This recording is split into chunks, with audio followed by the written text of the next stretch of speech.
Thanks for listening to Exploring the Wine Glass podcast, the podcast for people who love wine. I'm Lori Budd, a UC Davis winemaking program and WSET Level 2 graduate. You can find Exploring the Wine Glass on all the socials as well as your favorite podcast catchers. If you haven't subscribed yet, now's the perfect time. I promise I'll never tell you what to drink, but I'll always share what's in my glass.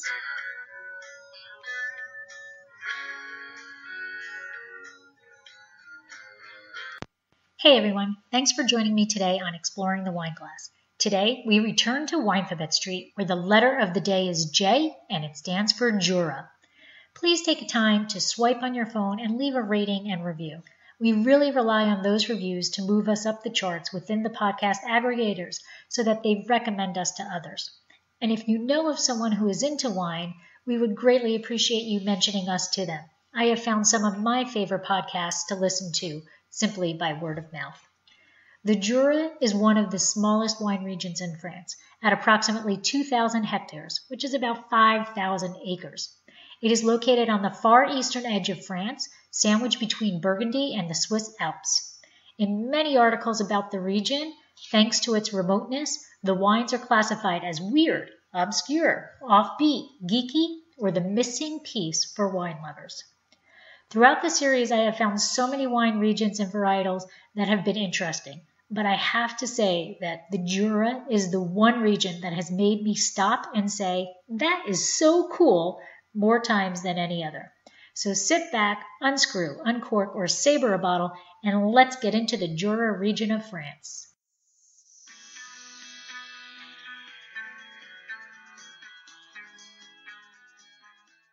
Hey, Deb. How are you? Oh, I'm doing well. Happy Monday. Happy Winephabet Street. Today, we are here for Winephabet Street, and we are up to the letter J, which completely blows my mind. That we are season 2, letter J. And we decided this month we are doing a region, and it is the Jura region. And I am going to full out say it here. I've heard of it. I knew about it, but didn't know much about it. And I don't think I've had a wine from Jura before, except I'm going to go out on the limb, and Jim might have given me a Jura at one time or another because he always shares. But what I didn't realize was how close in proximity it is to Burgundy. Right. Had I known that, I would have gone there after Burgundy instead of going back to Paris for 2 days because we had come from Paris. I would have gone over to the Jura region because we left from Dijon. Yeah. So it's sandwiched there, and we'll get into it a little bit more, but like this is complete sidebar stuff. It's sandwiched there and between Burgundy and the Swiss Alps. And so I have iFit on my treadmill.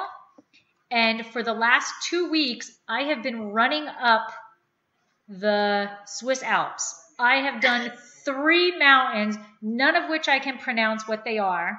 But the video, the incline has been pretty much 15% the entire time. But I have been running up 3 of the Swiss Alps mountains, and they are beautiful. And I told Mike that we need to go there because I need to be able to physically go up these things that I've been running virtually on the treadmill. But so much fun. Anyway, so it's that time, Deb. We'll do a video and then we'll drink. Sure. Yep. All right, here we go.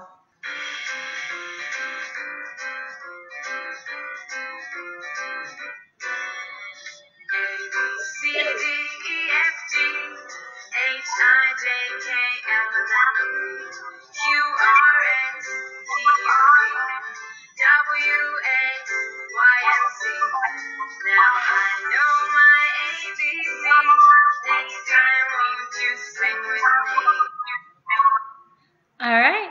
Well, welcome to Jay, and it's that time in Jura. So we both chose Côte de Jura. So what is your wine actually? Mine is a Trousseau. Mine is, it's a blend. Oh, okay. Mine's a blend of Trousseau, Pinot, and Possard. Oh, okay, cool. Yeah. Here's this lovely sound. Mine's a 2011, and I found it in my cellar. Oh, okay. So I pulled it out and saved it for Winephabet Street. So I have no idea how it's going to taste. Well, mine is a 2017. Okay, so now look at mine. Oh, wow. Yeah, you are. See now, I'm aged. That is aged. That is looking a bit oxidized. And it could be oxidized. It smells it? Yeah. Mine smells very peppery. Mine has lost all its You're in tertiary. flavor. It's not really oxidized, but it's very thin. Okay. It's lost all its flavor. Mine is very Pinot-esque. It's not showing well on this screen, but it's very light, which is what I learned Jura is about. Very peppery. So now in my research, I was told this ages really well. So I'm kind of surprised. But then the cork, see the cork? Yeah. So live and learn. Yeah. All right. So that's the beauty of this, Absolutely. Sometimes we like it, sometimes we don't. And there's a wine that definitely on the bottom of the bell-shaped curve. Yeah. Yeah.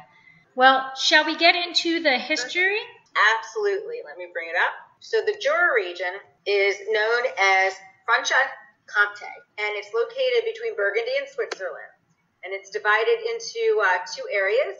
The areas, they're north and west of the Doubs Valley, and they're south and southeast. So here's just, you can see how close it is to Switzerland. Originally... Is that man naked? Where? The guy with the white hair. I don't know. Maybe he's got a little shield in front there.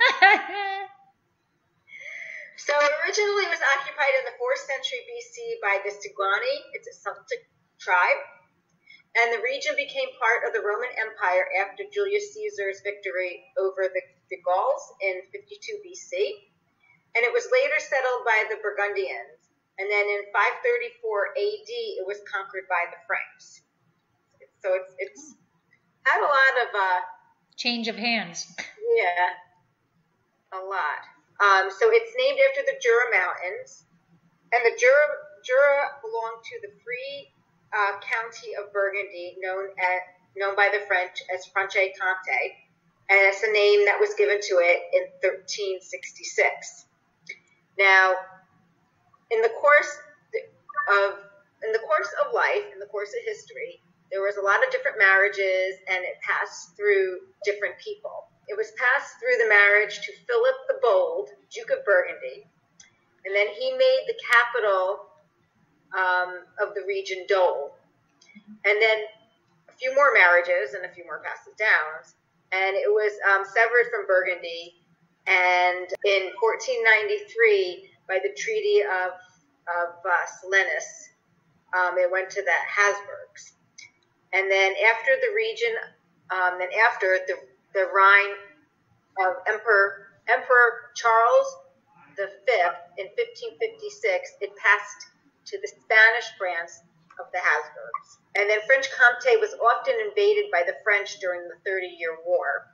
Dole was the capital until the region was conquered by Louis XIV, and then the capital was moved to Besançon.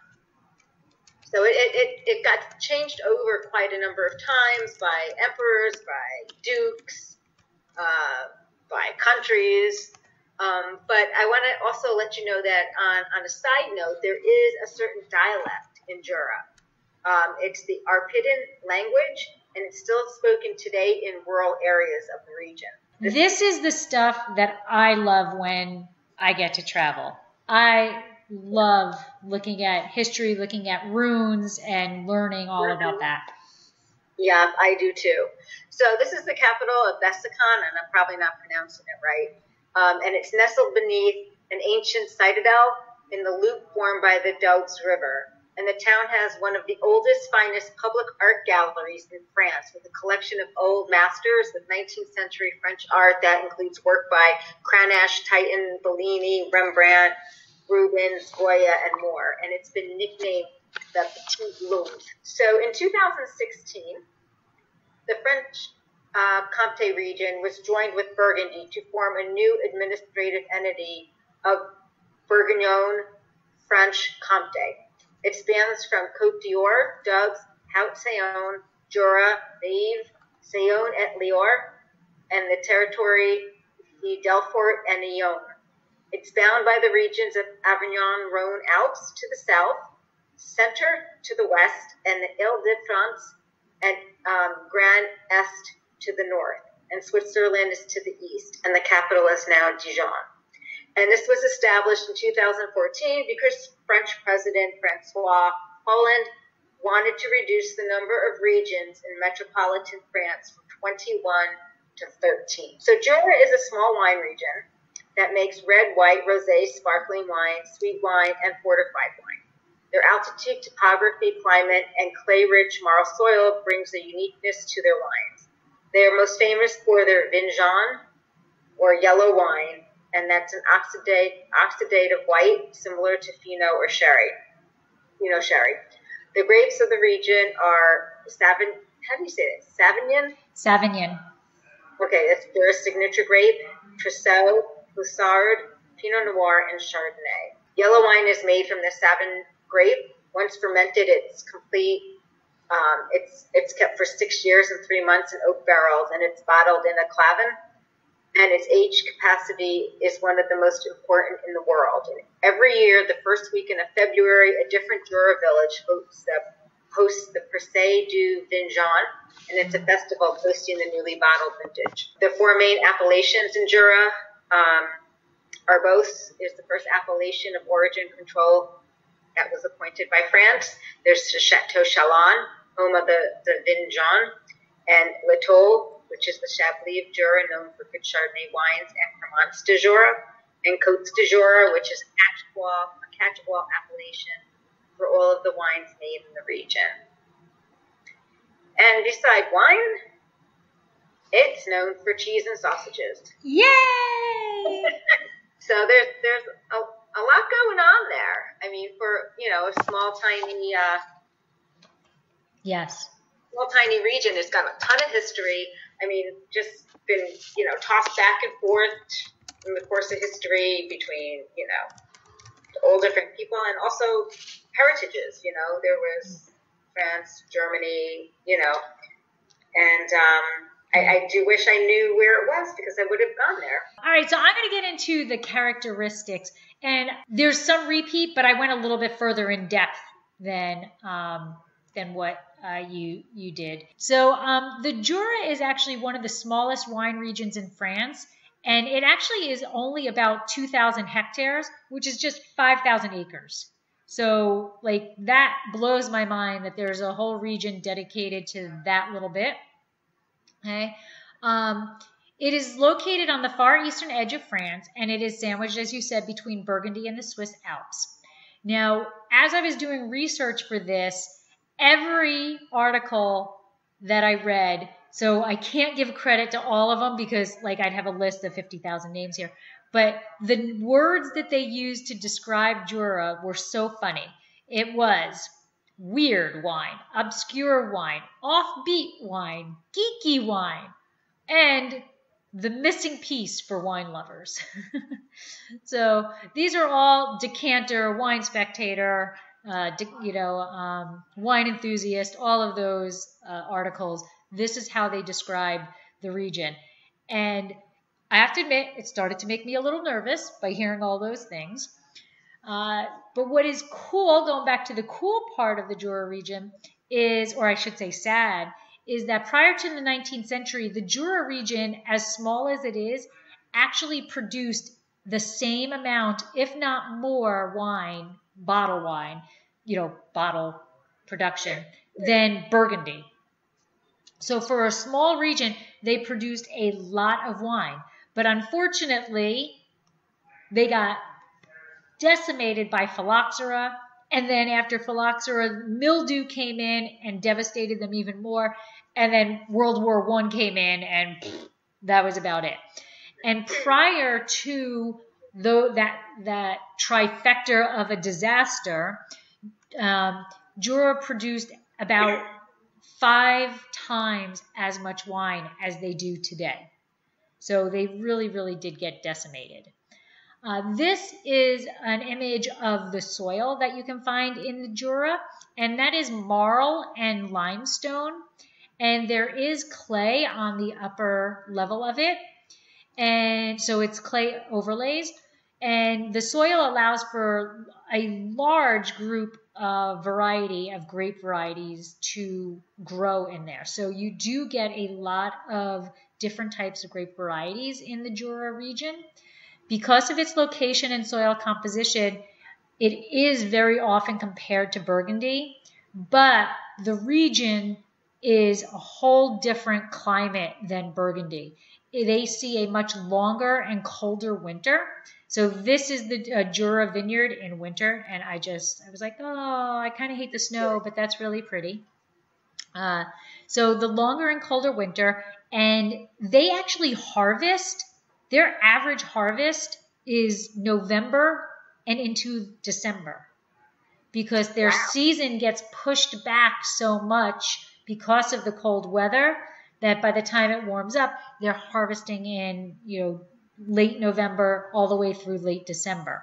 And that blows my mind. I mean, Cameron, we harvest in October, like the second week of October.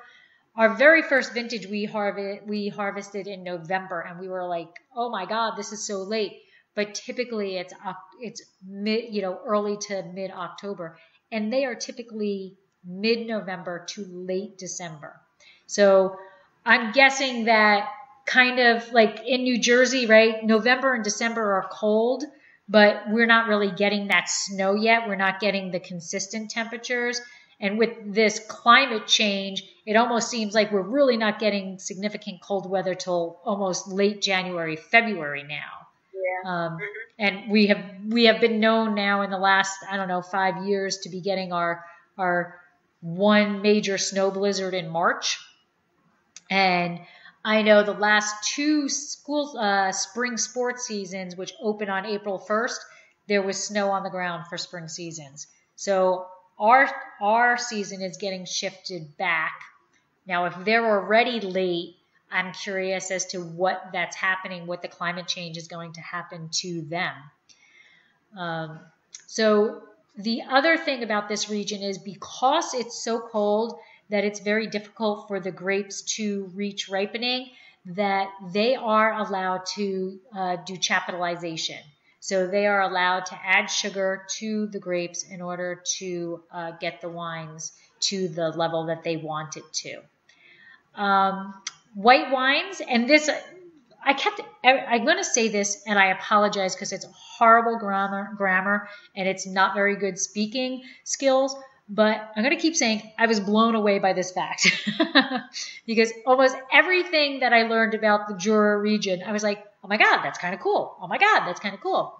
So they are kind of reversed of what we are in terms of how they age their wines. So their whites are typically aged in oak, but their reds are aged in stainless steel. So their reds are very light, which mine is, and their whites are aged in oak, so you're going to get a fuller body. Now, Jancis Robinson apparently is a big fan of the Jura, and she states that the Jura is best known for their individualized grape varieties. So this is Pulsard, which you said is part of your blend. Yeah. And as she puts it, it makes vivacious, rose-scented reds. Their next major wine, which is what I have, is Trousseau. And it makes deeper reds, intriguingly combined pepper and violet scents. But most exciting, according to Jancis Robinson, is Trousseau's progeny, which is what you were talking about, Sauvignon Blanc, which should not be confused with Sauvignon Blanc. Okay? And it is identical to the heady Traminer, but in Jura is capable of making extremely tense, long-lived, full-bodied, dry white wines, as well as versions that are deliberately oxidized and they are the grape that is the grape that is used for their yellow wines, which I will get into in a little bit. Now, again, this is kind of cool. Sauvignon Blanc was sold to Australia nurseries Australian nurseries, but it was mislabeled as Albarino. So Australia was growing all of these vineyards of Albarino and falling in love with this grape variety, and then it turns out it's not Albarino, it's Sauvignon Blanc. So there is a large amount of vineyards in Australia dedicated to Sauvignon Blanc. And being the science dork that I am, again, oh my God, that's so cool.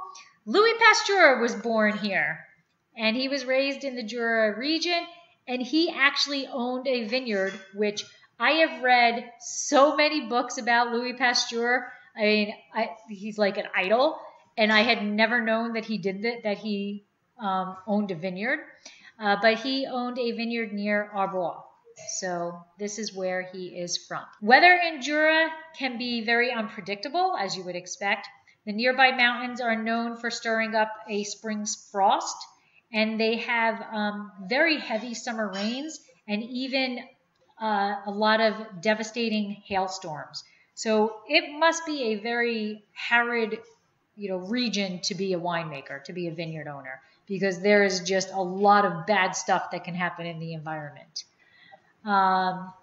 Jura does produce, so you would expect them to produce Pinot and Chardonnay, of which they do, but the Pinots are of much lighter body than what I guess we're kind of used to from California. And they make them extremely well, and they are thought to be the best values out of the Jura region. Now, here's the thing. They are most known for their oxidized wines.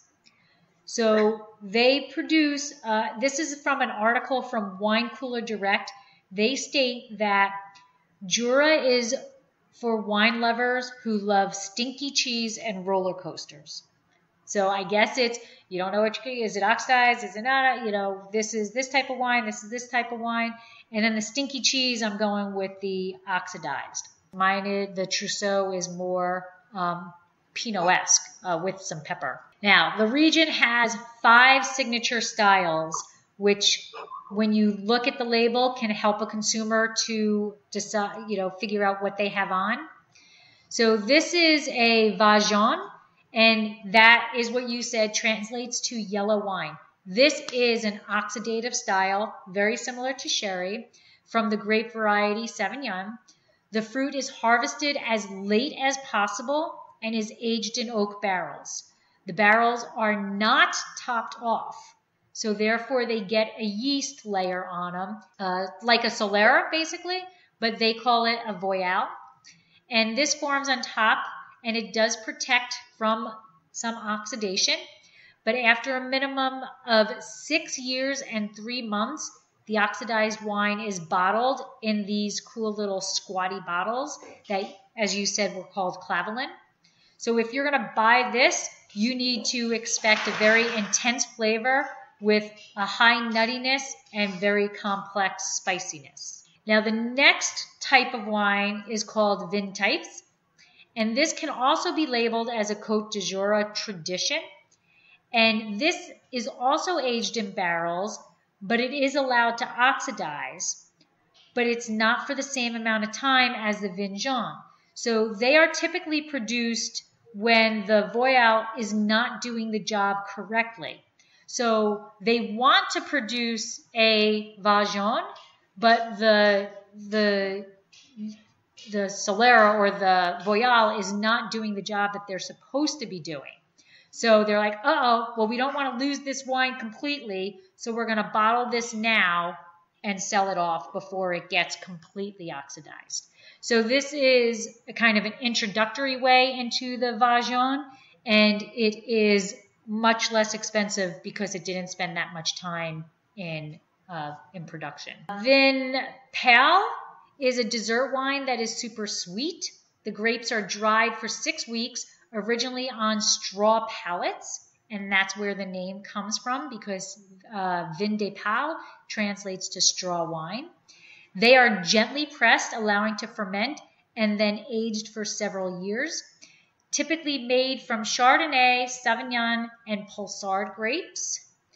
And when you have this wine, you are expecting a very deep colored wine and walnut and raisin flavors. Interesting to me because walnut to me is almost a fault on my palate, but that's what you're going to get. Next is Masvin, and this is a peculiar style that really has me like, this is cool to me. The fruit, and that's what this picture is. The fruit is fermented while in contact with all of the pomace and marc, which is left after pressing. So it's kind of like whole cluster. I think they're kind of a whole cluster, but they're pressing it and then throwing the pomace back in. And this is usually served as an aperitif, and you can expect it to be rather spicy and have raisin flavors. And then the last one, which I kind of wish I would have found, was a Cremant de Jura. It's a Cremant. So we all know what Cremant means. It's a sparkling wine made from either Chardonnay or Pinot. And again, you're going to expect a fresh, fruity, and crisp style sparkling that can be found as a white or a rosé, and apparently a great value. Now, the Jura, for such a small region, actually has 7 different appellations. This information all came from the Jura Wines website directly. So AOC Arbois, which was created on May 15th in 1936, born from the Celtic Ar and Bois, meaning fertile land. The appellation Arbois was the first French AOC to date. It is also today the first in the Jura by its production volume. So it has about 29,100 hectoliters per year. This appellation itself is spread over 12 municipalities with 766 acres. There are 5 grape varieties that are allowed to be under this label or in this AOC. 70% is red, while the remaining 30 is white. This region is iridescent clay, siliceous, and compact marls. The next one, which is the second bottle, is Chateau Chalon. This is known as the AOC of Excellence. This was created on May 29th, 1936. This AOP produces exclusively yellow wine made from the Sauvignon grape variety. It is an extremely small AOC vineyard, produces a wine of excellence in a very limited territory. Only 60 hectares are used to create these wines. Since 1958, the AOC Control Commission has been passing through the vines every year, and they check on every single part of this. So the vines that are in the vineyard all the way through the bottling gets checked by the AOC Control Commission. The third bottle is AOC Leato, and this is known as the Celestial appellation for exceptional wines. This was created on July 31st, 1937. It was named after a star because the village is surrounded by 5 hills forming the branches of the star, so kind of like a pentacross. And because its vines conceal countless pentarcrene fossils, they can be found while working in the vineyards. The grape varieties consist mainly of Chardonnay, but they do also have Sauvignon, and much, much lesser proportions, they do have Pulsard. The white wines express the terroir of this AOC with elegance and finesse, and this wine is produced only over 67 hectares. The last bottle on this is what we have, the Côte de Jura, and the expression of diversity. July 31st, 1937. The Côte de Jura appellation is the most extensive of the Jura appellations. It extends from north to south, which gives it a large number of terroir contrasts, and this constitutes a territory of discovery, and there are loads and loads of different expressions, and the majority of variety of grape varieties there. And as you can see, all of these, this is what Debbie and I were talking about before we started. All of the bottles have Jura on on the bottle itself, like not engraved, embossed on the bottles. The fifth is AOC Macvin de Jura. This is known as the amazing AOC. November 14th, relatively young, 1991. This covers all of the AOC areas of the Jura wines, but represents only 5% of the total production. The Macvin de Jura belongs to a very closed French club of mistletoe, which is a type of liquor of the AOC, and it is the only one to be made from a brandy, so of a grape mark, and not wine. Known since the 14th century, the Macvin de Jura is obtained from unfermented grape juice, must, to which 1/3 of the brandy mark is added. This is regulated to be at least 10 months in oak barrels, and it must have between 16 and 22% alcohol to be obtained to get this AOC. The varieties are 5 of them: Trousseau, Pulsar, Pinot Noir, Chardonnay, and Sauvignon. Cremant de Jura AOC is the effervescence appellation. This was created only in 1995, October 9th.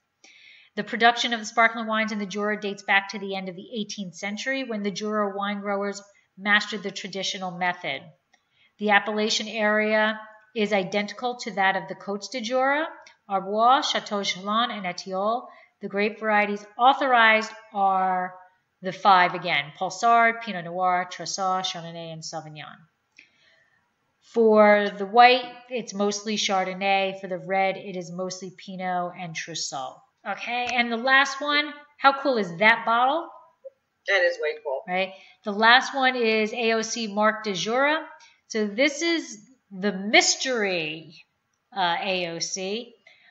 This was very, very young. This was only created 5 years ago, February 2nd in 2015.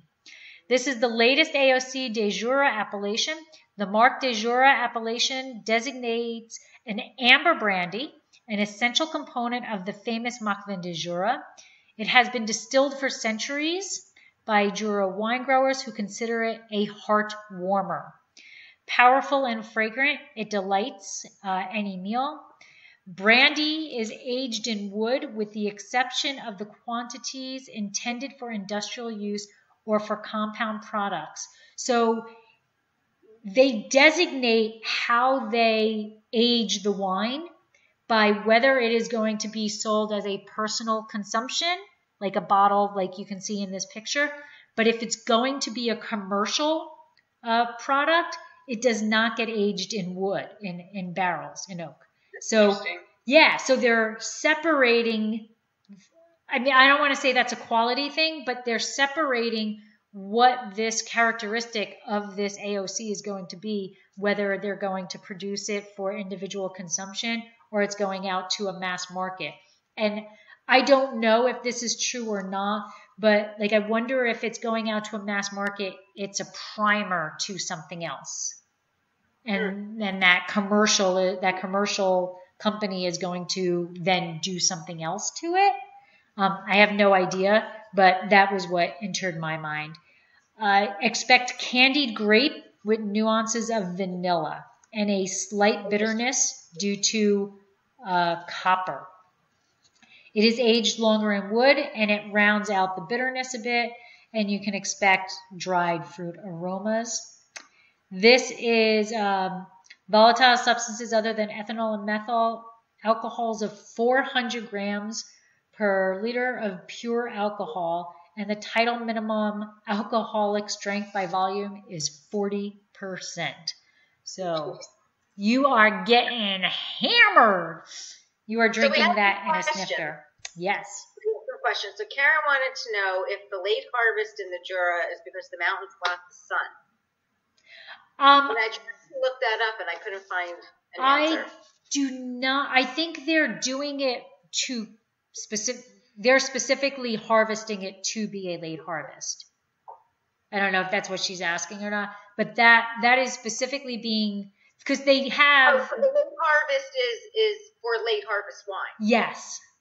Gotcha. Yes. I thought you meant that they harvests, because I know here we've harvested Cab from Long Island beginning of December. Right. Now that's because of the weather. Yes. Right. Yes. And that's why the Jura region is allowed to use chaptalization, is because they are keeping that fruit on the vines as long as they can to get to ripeness. And then they're picking for ripeness for the majority of the wines. But then there's that Sauvignon is staying on longer to produce a late harvest wine. Okay, gotcha. Okay. And Michael wanted to know from our boys, is Chardonnay one of the whites that's part of the 30%? I believe it is. Yes. Arbois. Yeah, because they're allowed the five. They're allowed the 5 varieties. Right. So yes, Chardonnay is part of it. But as they're known for oxidized wines, which is funky, you know. Mine is. Yeah, yours. Now I'm curious. Yours is aged. It's lost past its prime. It's on the bottom of the bell-shaped curve. Right.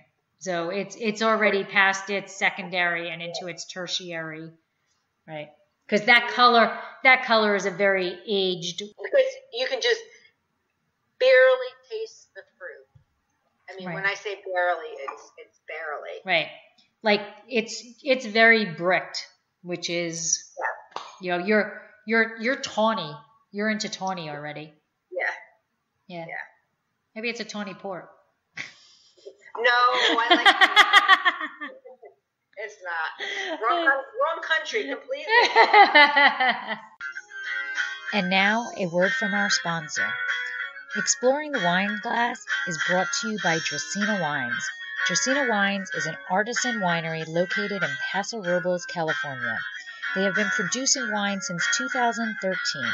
Their first vintage began with one wine, their classic Cabernet Franc, which received a 91 in Wine Enthusiast. Since then, they have increased production, received several accolades, including double gold medals in the San Francisco Chronicle Wine Competition and consistent 90-plus ratings. In addition to their classic Cabernet Franc, they now produce a single vineyard, single clone reserve Cabernet Franc and a rosé of Syrah. Although they've increased production every year, they continue to sell out each vintage. Find out more about Dracaena Wines and their award-winning wines at dracaenawines.com and let them help turn your moments into great memories. All right, so I'll talk about, or do you want to talk about your? Sure, I'm enjoying mine. I'm sorry to tell you, Deb. I'm enjoying mine. I know. So this is what we're drinking, and for those of you who are viewing this, you can see both of our labels, both of our bottles have the Jura embossed onto it. And it seems like all of the pictures we see, all of the wines have that. Now, I didn't read anything that was required, but it seems to be kind of a consistent thing. So who do you have, Deb? I have Jean Bordy wines. He's like the oldest in the region. Oh, cool. Yeah. I mean, I have no idea. For all I know, this could be like worth $1,000 for all I know. Could be. Too bad it's done. It says, according to the tradition of the family, the wine ages slowly during 4 years in old barrels before bottling. The wine is made from 34% Pinot, 33 Crussard, and 33 Trisal. Uncork the bottle 3 to 4 hours before tasting. And that's what I did. That's a lot of decanting. So, Domaine Jean Bordy. So those are... oh, that's that Clavin. Okay. Jean Bordy, as it's known, is one of the oldest domains in the Jura region. The founding domain goes back to between 1475 and 1500. Today, Domaine Jean Bordy is run by 15th generation Jean-Philippe and Jean-Francois Bordy, and it is one of the oldest continually operated wineries in the world. In 2006, they converted the entire 10-hectare estate to biodynamic, and in 2010, they became Demeter certified. So they put a lot of effort into their vineyards. It's very important. So they produce red blends that are Broussard, Pinot Noir, and Tristel, and they make white Swiss Chardonnay or Savon, and of course they make this very special Chateau Chalion, okay, which is aged more than 6 years and has a film flora that protects the wine. And it's got one of the most complex noses that can be found in the wine world. And the Chateau Chalion is a village, and you went on the appellation, whose vineyards produce the most famous yellow wines from the Jura under the appellation of the Chateau Chalion AOC. Old barrels in their winemaking. And some of these barrels are as old as 80 years old. They have a cellar of old vintages, thanks to all the generations before them. They have a library dating back to 1926. So cool. Yes, and I found that. That's way cool. So I also found that their pricing was very interesting. So they employ what's called like an old school method of offering. So the current release rests in the cellar for 3 to 6 months. So they'll release a portion of what they made. And then every 12 months, they'll release a little bit more of what they made. So like, 3 years later, they still might be releasing, the 2007 wine. And when they re-release them, the price changes. So like if you get say 2019, you get a 2019, say it's $20. In 2020, it's going to be $30. Right. So they're doing their kind of own on premier type thing, except you're physically getting the wine. You're getting the wine, but yeah. So I thought that was just kind of neat. And is that them specifically, or is that, did you see if that was a common thing? No, that's them specifically. Oh, okay. Interesting. They call it an old school method by offering first trace pricing on the current release and then putting the rest in the cellar, and then then they release it in increments. Oh wow. Yeah. So like I said, my wine is the blend. The vineyard size is 3.2 hectares. The soil is red clay and gravel. The average age of the vines that the grapes come from are 30 to 40 years. They are biodynamic Demeter certified. They harvest by hand. 6 to 10 day whole cluster fermentation with natural yeast. Second fermentation before adding to barrels. 48 months in old oak. And that's about it. So, but from what I understand, they're supposed to be age worthy, but mine age worthied out. That happens sometimes. You never know. More than I have to say than they should. Yeah. Well, you said it was an 11? 11.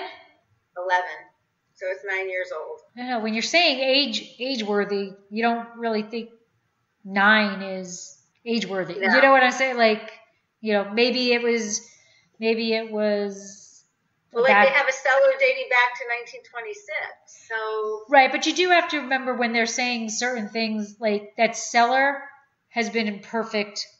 Those wines have not been touched. Right. They haven't but you traveled. Know that they might open it and it might be a. Right. One. Right. I'm assuming they've changed corks. I don't know, but 9 years is not what I would expect. That is seriously bricked. So maybe that was a bad bottle. I don't know. Yeah. I don't. I said, I have no idea where I got it from. I just happened to be rummaging through my cellar one day and I saw it. I said, I got to take this to Winephabet Street. All right. So once again, I have Frederic Lornay, Charles Rouget, Côtes de Jura Trousseau, which is a 2017. And I did kind of try to figure out who Charles Rouget was. I don't know why it's named that. Not gonna lie, I didn't spend a whole lot of time going down the rabbit hole, but I don't know. The winery is Frederick Lornay. So this is what the winemaker states about this wine. Light ruby in color. I will definitely give him that. Aromas of red fruit and spice. I will give him that. Although I get licorice, but actually red licorice, like not Twizzler, vines, red vines. It smells like red vines. They say the mouth offers flavors of raspberry and pepper. The palate is of medium body. I would go light body. Lingering finish on the palate.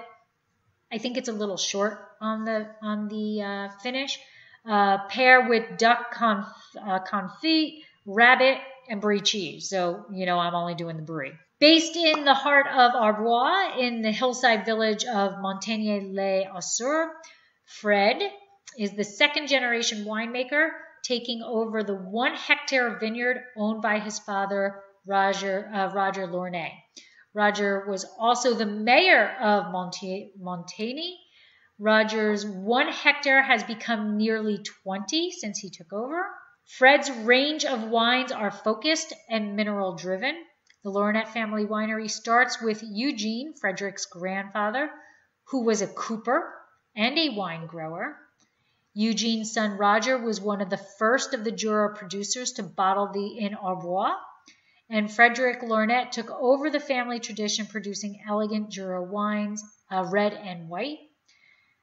Their cellar is located in a 13th century Cistercian abbey, and the vines of the domain are planted on 16 different plots, which have been delimited in the past by the Cistercians monks.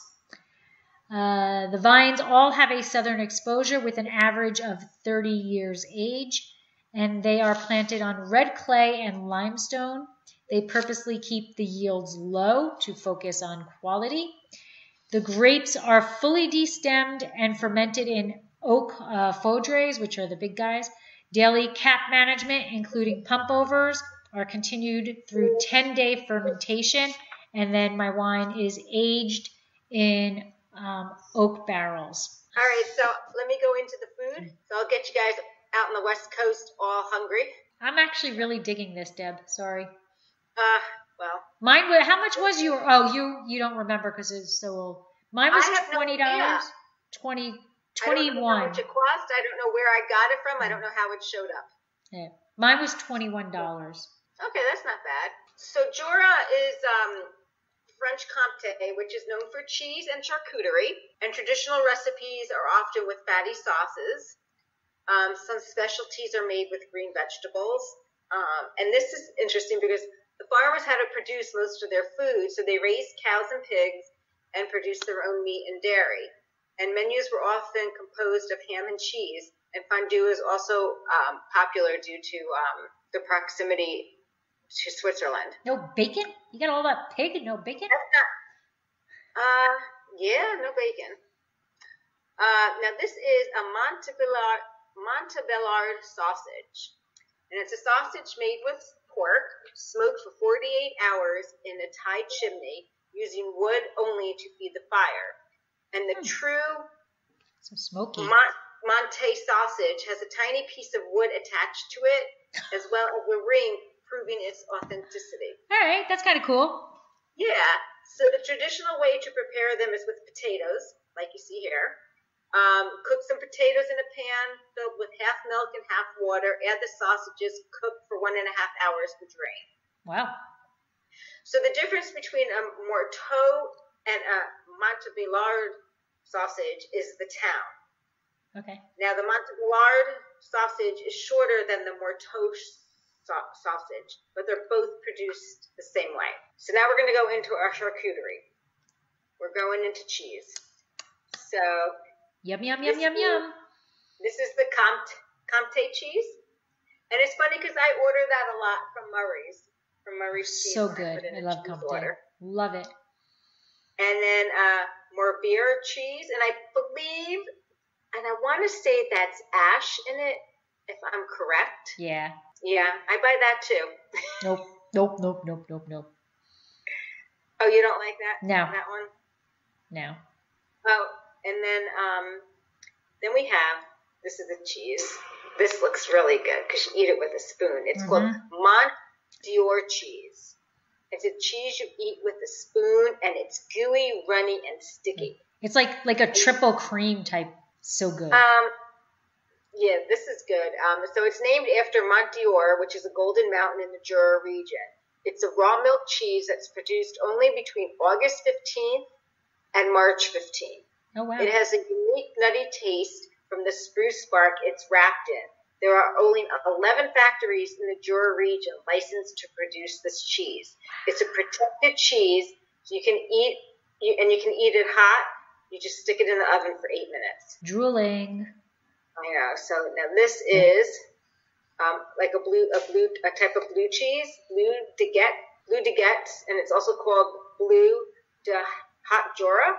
It's a creamy, semi-soft blue cheese made from unpasteurized cow's milk in the Jura region. And besides eating it, you can make this cipollini and blue cheese tart that I put on the bottom there. And cipollini are those little onions. And then we have Coq van John. It's made with the yellow wine. And then they also, dandelion salad. Oh, I love dandelions. They call it cremelotte salad. And then we have breast chicken. So this chicken is produced from white chickens, breastbred, raised within the Bresse region of France. They're considered to be the best chickens in the world.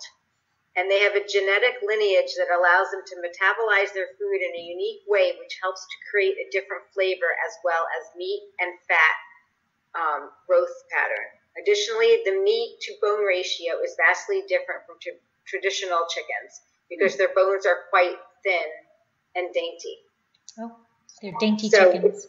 If you can find this chicken, I would definitely give it a try. Interesting. Because it's like Kobe beef, I guess you would say. It's the Kobe beef of chicken.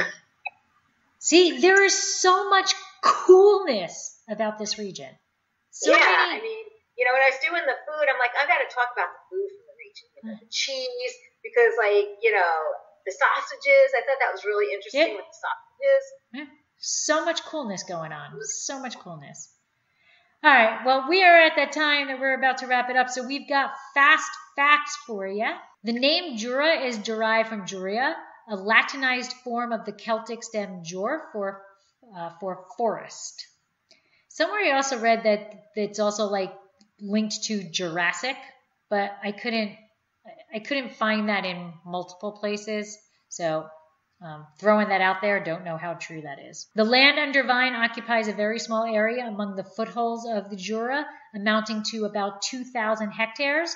And as I said earlier, it used to be almost 5 times that prior to the phylloxera, mildew, and World War I. Vin translates to yellow wine, and that's the oxidative style similar to sherry from the grape variety Sauvignon. Every February, a different village in the Jura region hosts the Percée du Vin Jaune. The weekend festival is a celebration of the unique wine and the particular region in which it was produced. And again, here's another cool thing that they're every year a different, the different village kind of hosts it.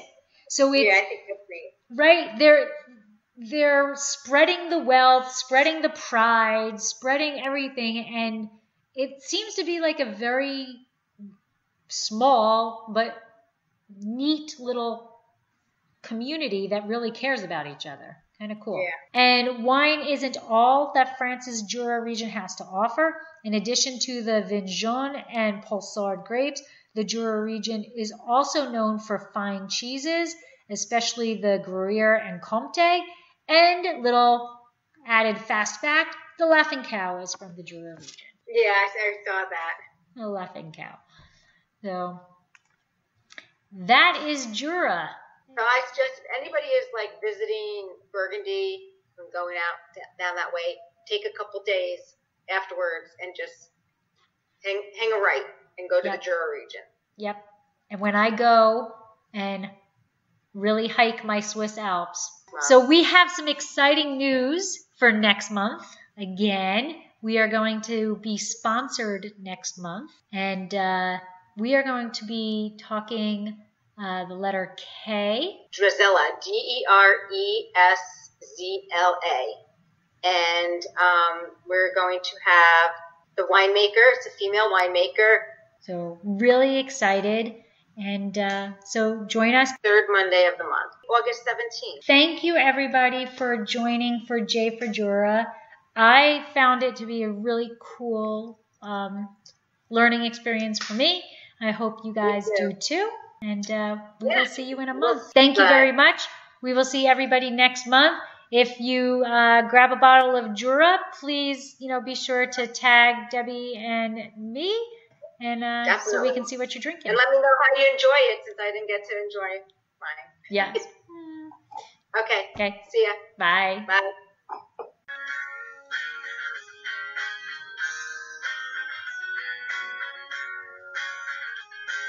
This has been another episode of Exploring the Wine Glass. Thanks for listening. If you have suggestions on what topics you would like me to discuss, please reach out on social media. You can find me on Twitter, Instagram, and Facebook as Exploring the Wine Glass. I'm also on LinkedIn as Lori Hoyt-Budd. Of course, you can always email me at exploringthewineglass@gmail.com. If you enjoyed our podcast, please rate, review, and subscribe on your favorite podcast catcher to help others find me more easily.